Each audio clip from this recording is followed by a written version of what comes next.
In the grand kingdom of Persia, King Xerxes ruled with immense power and wealth.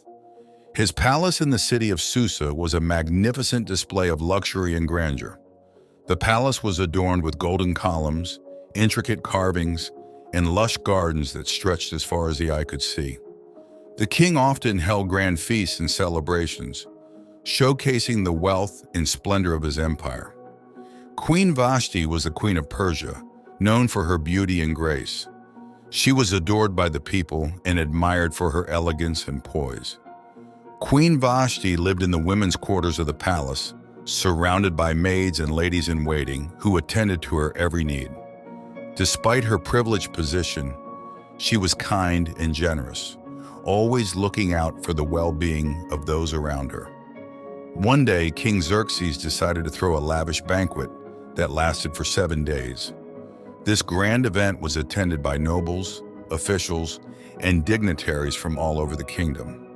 The king wanted to display the full glory of his reign, and the palace was filled with the finest food, wine, and entertainment. As the days passed, the king and his guests indulged in merriment and celebration. On the 7th day of the banquet, when King Xerxes was in high spirits from the wine, he decided to show off the beauty of his queen. He commanded his servants to bring Queen Vashti before him, wearing her royal crown so that the nobles and guests could admire her beauty. Bring me Queen Vashti wearing her royal crown. However, Queen Vashti refused to comply with the king's command. She did not want to be paraded in front of a drunken crowd and felt that it was beneath her dignity. King Xerxes was furious at Vashti's refusal. He felt humiliated and insulted in front of his guests. His anger was so great that he called upon his advisors to discuss what should be done. The advisors, fearing that Queen Vashti's disobedience would set a bad example for other women in the kingdom, suggested that she be removed from her position as queen. They believed that this would serve as a warning to all women to respect and obey their husbands. King Xerxes, still seething with anger, agreed with his advisors. He issued a royal decree that Queen Vashti was to be banished from the palace and stripped of her title. This decree was sent to every corner of the kingdom, proclaiming that all women should honor and obey their husbands.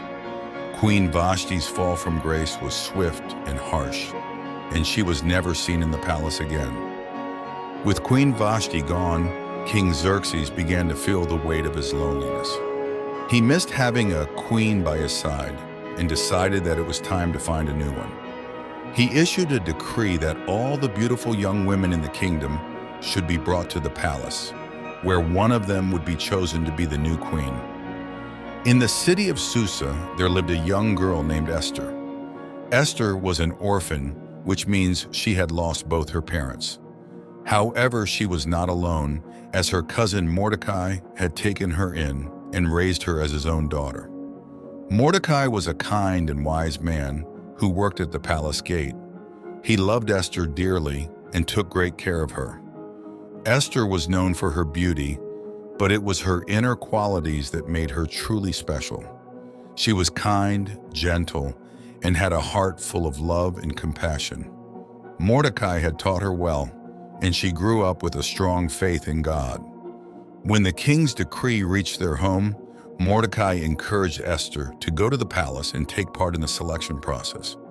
He also advised her to keep her Jewish identity a secret, as it could put her in danger. Esther, trusting Mordecai's wisdom, agreed to go to the palace.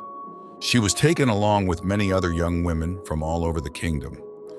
Upon arriving at the palace, Esther was amazed by its beauty and grandeur. The palace was filled with gardens, fountains, and rooms adorned with gold and precious stones. The young women were given special treatments to prepare them for their meeting with the king. They were bathed in fragrant oils, given the finest clothes, and taught the manners and etiquette required to be a queen. Despite the luxurious surroundings, Esther remained humble and kind. Her gentle nature and genuine kindness won the hearts of everyone in the palace, from the servants to the officials. She made friends easily and was always ready to help others. Her beauty, both inside and out, shone brightly, and she quickly became a favorite among the palace staff. After months of preparation, the time finally came for each young woman to meet King Xerxes. One by one, they were brought before the king, dressed in their finest clothes and adorned with jewels. Each girl hoped to win the king's favor and be chosen as the new queen. When it was Esther's turn, she walked into the throne room with grace and confidence. She wore a simple yet elegant gown that highlighted her natural beauty. As she entered, King Xerxes looked up and saw her. His eyes widened with admiration, and he felt an immediate connection to her. Esther's humility, kindness, and inner beauty captivated him. King Xerxes smiled warmly at Esther and asked her about herself.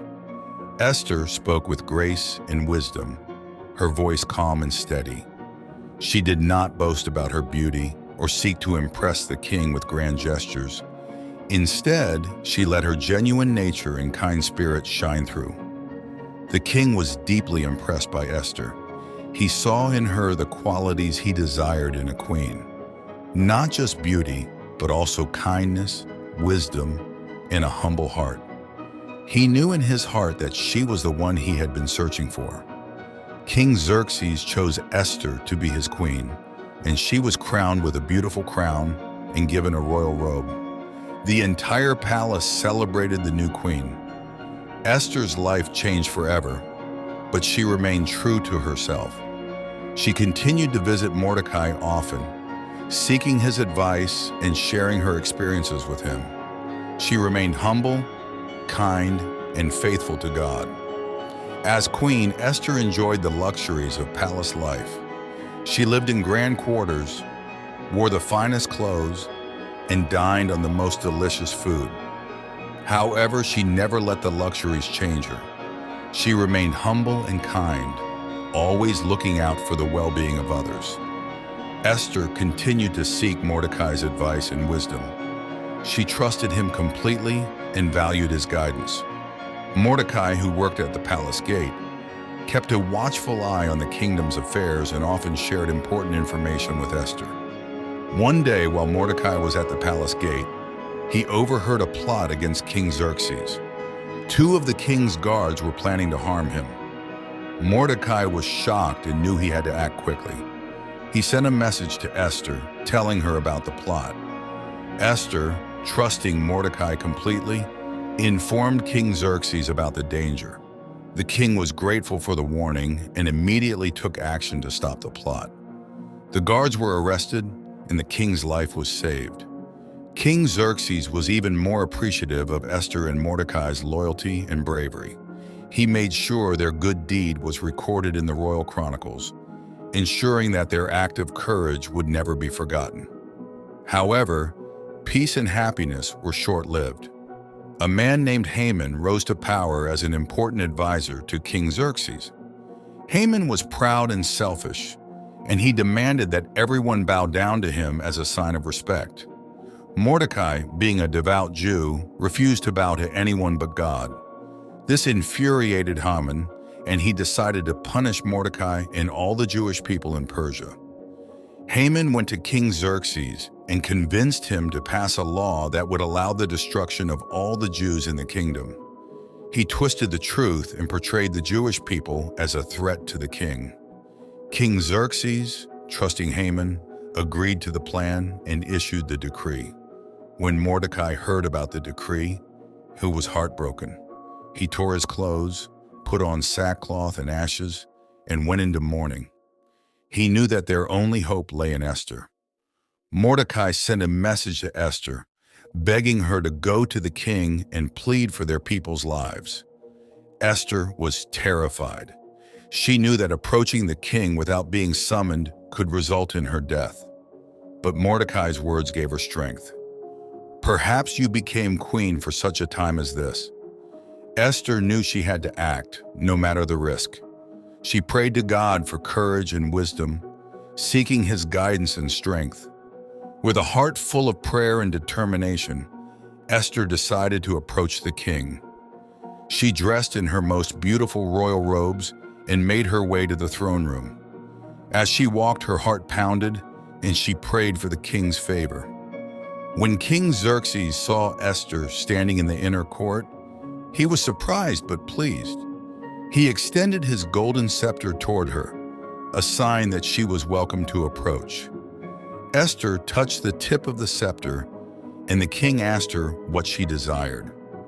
Instead of immediately revealing her request, Esther invited King Xerxes and Haman to a special banquet she had prepared. The king, curious and delighted, agreed. Haman, unaware of Esther's true intentions, was thrilled to be included in the queen's banquet. At the banquet, King Xerxes and Haman enjoyed a sumptuous feast. The table was laden with the finest dishes from all over the empire, and the atmosphere was filled with music and laughter. King Xerxes, in high spirits, turned to Esther and asked her again what she desired. He promised to grant her any request up to half of his kingdom. Esther, still cautious, invited the king and Haman to another banquet the next day. She promised to reveal her request then. King Xerxes agreed, intrigued by Esther's patience and wisdom. Haman left the palace that evening feeling very proud and important, unaware of the danger that awaited him. That night, King Xerxes couldn't sleep. He tossed and turned, unable to find rest. He decided to have the royal chronicles read to him, hoping that the records would help him relax. As the chronicles were read, the story of Mordecai's warning about the plot against the king was recounted. King Xerxes realized that Mordecai had never been properly rewarded for saving his life. This oversight troubled the king. He called for Haman early the next morning and asked him, "What should be done for the man whom the king delights to honor?" Haman, thinking that the king was referring to him, suggested that the honored man should be dressed in the king's royal robes, placed on the king's horse, and paraded through the city streets with a royal proclamation that he was honored by the king. King Xerxes, pleased with the idea, commanded Haman to do exactly as he had suggested for Mordecai the Jew. Haman was shocked and humiliated, but he had no choice but to obey. He dressed Mordecai in royal robes, placed him on the king's horse, and led him through the streets of Susa, proclaiming that Mordecai was honored by the king. Later that day, Haman, still seething with anger and humiliation, attended the second banquet with King Xerxes and Queen Esther. The king once again asked Esther what her request was, promising to grant it, even if it meant giving her half of his kingdom. With courage and wisdom, Esther revealed her true request. She told the king about Haman's wicked plan to destroy her people, the Jews. She explained that she herself was a Jew and that the decree meant her own death as well. Esther pleaded for her life and the lives of her people. King Xerxes was shocked and furious. He realized that Haman had deceived him and that his beloved queen's life was in danger. Enraged, the king left the banquet hall to gather his thoughts. Haman, terrified for his life, stayed behind to beg Queen Esther for mercy. As the king returned, he saw Haman falling on the couch where Esther was reclining. Misinterpreting the scene, the king believed that Haman was trying to harm the queen. His anger reached its peak, and he ordered that Haman be taken away and executed. With Haman gone, King Xerxes and Queen Esther discussed how to save the Jewish people from the decree. Esther reminded the king that the original decree could not be revoked, as it was sealed with the king's ring. However, a new decree could be issued to counteract the first one. King Xerxes, with Esther and Mordecai by his side, issued a new decree, allowing the Jews to defend themselves against their enemies. This new decree was sent out to all corners of the empire, bringing hope and relief to the Jewish people. The Jews prepared to defend themselves, and when the day of the original decree arrived, they were ready. With the king's support and the courage inspired by Esther and Mordecai, they successfully defended themselves against their enemies. The victory of the Jewish people was celebrated throughout the empire. Mordecai was elevated to a high position in the king's court, and he continued to serve with wisdom and integrity. Esther remained a beloved queen, admired for her bravery and faith. To commemorate their deliverance, the Jewish people established the festival of Purim. This joyous celebration involved feasting, giving gifts, and helping the poor. It was a time to remember how Esther's courage and faith had saved her people. Queen Esther's story is one of faith, courage, and the power of standing up for what is right. Her unwavering trust in God and her willingness to risk her life for her people are an inspiration to all. Through her bravery, Esther showed that even in the face of great danger, one person can make a difference. Esther's story teaches us important lessons about courage, faith, and the power of standing up for what is right. It reminds us that true beauty comes from within and that God can use ordinary people to do extraordinary things. Esther's legacy continues to inspire and encourage us to be brave, trust in God's plan, and always act with kindness and compassion. And so the story of Queen Esther, the humble orphan who became a queen, lives on as a shining example of faith, courage, and the power of standing up for what is right. Her legacy continues to inspire and encourage us to be brave, trust in God's plan, and always act with kindness and compassion. Though the story of Queen Esther is celebrated, it is important to remember Queen Vashti, whose actions paved the way for Esther's rise. Vashti's refusal to be paraded in front of the king's drunken guests demonstrated her dignity and self-respect. Her courage to stand up for herself, even at great personal cost, is a reminder that integrity is worth standing up for. Queen Vashti's story reminds us that every action, no matter how small, can have far-reaching consequences. Her decision, though it led to her downfall, ultimately set the stage for Esther's rise and the salvation of the Jewish people. Vashti's story is a testament to the importance of self-respect and the courage to stand up for one's beliefs. The stories of Vashti and Esther offer timeless lessons for us today. Vashti's dignity and Esther's courage remind us that true strength comes from within. Whether standing up for oneself or risking everything to save others, these stories teach us the value of integrity, bravery, and faith. In our own lives, we can find inspiration in Esther's faith and Vashti's self-respect. We can strive to act with kindness, stand up for what is right, and trust in a greater plan. Just as Esther and Vashti's actions had a profound impact on their world, our actions can make a difference in our communities and beyond.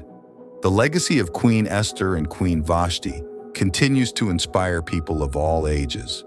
Their stories have been told and retold through generations, reminding us of the power of faith, courage, and integrity.